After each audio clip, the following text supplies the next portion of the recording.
Bill here, and in this video I'm going to talk about how you can streamline your prep process using Tradytics' new charts page. If you guys have followed me for long enough, you know that I am a big user of Tradytics for data analysis, flow, my prep, things like this. Lots of things you can use Tradytics for, and they came out with a new page today that sort of kind of combines 3 or 4 different pages that I used to have open all at the same time, kind of flipping back and through over and over, a little bit tedious. Now, for the most part, it's kind of all combined into one page, which is great. There's still a few things I wish they would add to it to make it, perfect, and we'll talk about those as well. But let's talk about this page and how to use it. So you find it right at the top here in Market Dashboard in Charts, and it pulls up this look, and you can search for any ticker here to pull up the ticker, and you're going to just get a normal looking chart like you would on any platform that you're using for charting, and all these tabs here at the top to go through a bunch of different stuff. You can obviously just select the time frame, pretty basic stuff. You can select how you want the chart to look, candlesticks, bars, or lines, and then we get into the interesting stuff. They've got a bunch of indicators that you can click on and have them show up here at the bottom of the chart. So things like algo flow, dealer delta, customers calls and puts, and market net flow. Okay, 0DT flow is going to be available only for SPY. All right, so there's also a bunch of these levels, and we'll go through everything kind of individually first. I'm just doing a quick overview here. You can bring up auto-generated support and resistance. You can bring up the gamma support GEX levels, 0DT GEX. That's going to be for SPY as well only. Large sweep orders, and then dark pools of different time frames. All great. And if you start bringing up a bunch of stuff, you click reset, it'll take it all off the screen for you. And then we have to the right these sections here. So watch list. This is great because you can load by clicking here any tickers you want and save them. Now, it'll also bring up your own watch list that you already have created, but I've found that it didn't import them all. It just kind of randomly picked like a handful of them. So I've had to go through and kind of add, ones I want to keep an eye on. So this is great, especially if you're someone that only really trades a handful of stocks. You can have them all listed here and just really easily pull up any one you want and start doing your prep for the next day. Now, as we scroll down, there's 3 sections here. There's stock, options, and markets. Now, markets is basically what you would get if you went to the market dashboard and clicked stocks. It's kind of overview data of the entire market. So you've got things like the biggest movers, gainers, and losers, different names, who's got the most bullish and bearish flow, and broken down there by orders and strikes and things like that. You've got GEX information on 0DTE. That's going to be for SPY, DEX as well. You've got the flow map. This is for the whole market. How many people are buying calls and puts for these strikes currently. There's dark pool information, and then all the way at the bottom you get some sector information about what sectors are hot and cold, where's the money flowing, things like that. And that tab is going to stay the same regardless of whether you're looking at Apple or Disney or DraftKings or whatever. That's going to stay the same. But what's going to change is the stock and options data. Let's talk about the stock data. This is going to be a lot of fundamental stuff. If you're into that sort of thing, if you're more of a fundamental trader and you want to look at different things like earnings and their financials, you can do that. Seasonality. This is a good thing to keep an eye on, especially if you're going to swing longer time frame, like maybe coming into July, you'd see that the high seasonality for Apple and think about going long on it. And then once we get to August, big pullback there, not as reliable in August. Things like that can help you. And dark pool info for Apple as well, just the amount. And it tends to be the more dark pool amounts for something, relatively speaking, to its average is bullish, and if it's less, it's bearish. Then the most useful tab, in my opinion, is this options tab. And this tab, you're going to get a lot of the info you would have got by pulling up this ticker options tab. All right, you're going to get algo flow, which is this yellow line. Basically going down means it's a bullish sentiment, or bearish sentiment. Going up is bullish. And the white line is the price of Apple.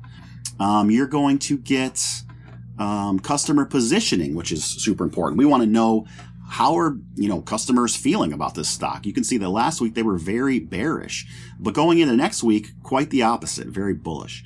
And this can help you, make decisions about how you want to trade.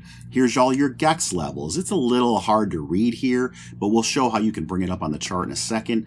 You've got top flow with different strikes, which is helpful as well. And that's really it for that page. But these are really important things when you're trying to make decisions about where you want to trade a stock or not. And you can pull up a lot of this stuff over here. So let's check out the levels. I'm not a huge fan of their auto-generated support and resistance. I prefer to draw that myself the old-fashioned way. But GEX levels, this is super important. So one little click here and you start to get your GEX levels. And they show up to the right, and they show up with the amount. And you can kind of tell which ones are relatively large or small by just looking at the amounts.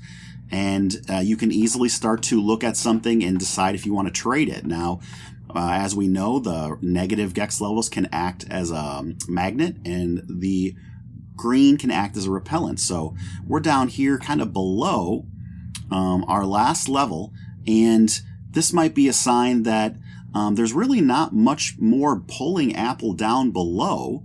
There is some resistance above and a little bit of a magnet above.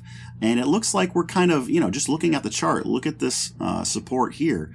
We're kind of down below, kind of down at a major support here on Apple. So it might be something you want to trade to the long side going into next week, and then back to that customer positioning for expiration for next week. Very bullish, right? So you're kind of starting to put together some pieces to the puzzle, and maybe that gives you a thesis and something you want to trade. You can also pull up all the dark pools. I usually go by monthly and try to find the biggest deposits of money on the stock. And sometimes it takes, 5 seconds for these to pull up. But here you go. You can see there's one thing I wish I could see, and that would be the dates. If you go to the individual dark pool pages for stocks, you get the dates and the price and the place it took place, or place it took place on the chart. So 300 million DP, but that's not big for Apple, right? So you gotta kind of look at what's like big for Apple. Well, 700 million, that's pretty big, right? $1 billion I've seen on Apple. And you can plot these out and you can look for gaps. I like to see dark pool gaps. So, there was a big gap down here. So obviously these gray lines, we have pretty big gap between two dark pools here. That's a place where price can maybe move easier if it gets up through there to fill that gap. And again, now the chart's starting to get a little cluttered. You just hit reset. You can look at the sweeps. So this is going to show like block orders, sweep orders. Not necessarily dark pools, but large big money orders and where they're at. And if they're, they were sells or buys. Are they, above price, below, at the ask, at the bid? All that information is in there and can be very helpful as well when you're trying to plan out a trade. Now let's talk about some of the indicators. This is pretty cool. So the ones I look at the most are customers' calls and puts. There's dealer delta. And dealer delta is going to tell you how dealers are exposed to the market. They're short right now, but that doesn't necessarily tell you if it's good or not. Like, is this bullish that they're short? Is it bearish that they're short? We don't know, because to know, you're going to have to go to the options ticker dashboard and pull up Apple in that tab and then run the back test. So that's one thing that's going to be missing from this page that I still have to go to another page to do, unless I'm super familiar with Apple and I know that when dealers are short, it's bullish, and when they're long, it's bearish, or vice versa. Then I don't need to constantly be going back and forth. But if it's a stock you haven't checked in a while or you're new to, you're going to need to run that back test to know really what this means. But this is why I prefer looking at customer calls and puts, because that's pretty obvious, right? Customer calls, people are still buying calls. Now, they're not buying as many calls as they were in July, but they're still buying calls. You can check customer puts. They're selling puts a little bit. Now, for a second, there was a little bit of buying of puts. It shrank a lot and then they started buying, but now they're back selling them again a little bit. So customers, and that makes sense if we look into next week where there's very, very bullishness, they're selling puts a little bit, and they're buying calls still, even though they're buying less calls than they were before during this nice run up. Okay, so that's one way to use some of these things. Algo flow, I mean, you get that over here, but if you want to look at it with maybe a little bit more size and easier to read, you can look at it here. You can see that the algo flow has been bullish the last few days. And yeah, so just lots of like info that you can get that maybe isn't, you know, on your own chart that you're using, whether on Webull or whatever platform you're using. You don't get all this data on your charts. You have to pull up Tradytics and then chart it on your own and all that kind of stuff. So it's pretty cool. It's a little bit of a one-stop shop. Another thing I wish they had was anchored VWAPs in here. When you go to the stocks ticker dashboard, you can draw anchored VWAPs on charts that sort of look like this, but not as nice. And but they don't have that in here, and so that's another tab I have to open. But it is getting to the point where this is pretty much a one-stop shop, just with the, you know, what I talked about, having to run the back test on a different tab, anchored VWAP on a different tab, exact dates of the dart pools on a different tab. But other than that, I've been starting to use this for most of my prep. Let's see if I'm missing anything here. I mean, those are the kind of the indicators I look at the most. Now with SPY, obviously, you can do things like the 0DTE GEX and pull those up just like the normal GEX levels. And that's nice intraday because these change, you know, rapidly intraday. And that can help you kind of get some idea of where SPY might go later in the day if you start to see these different GEX levels change size or change sides, like a positive flips to a negative, things like that.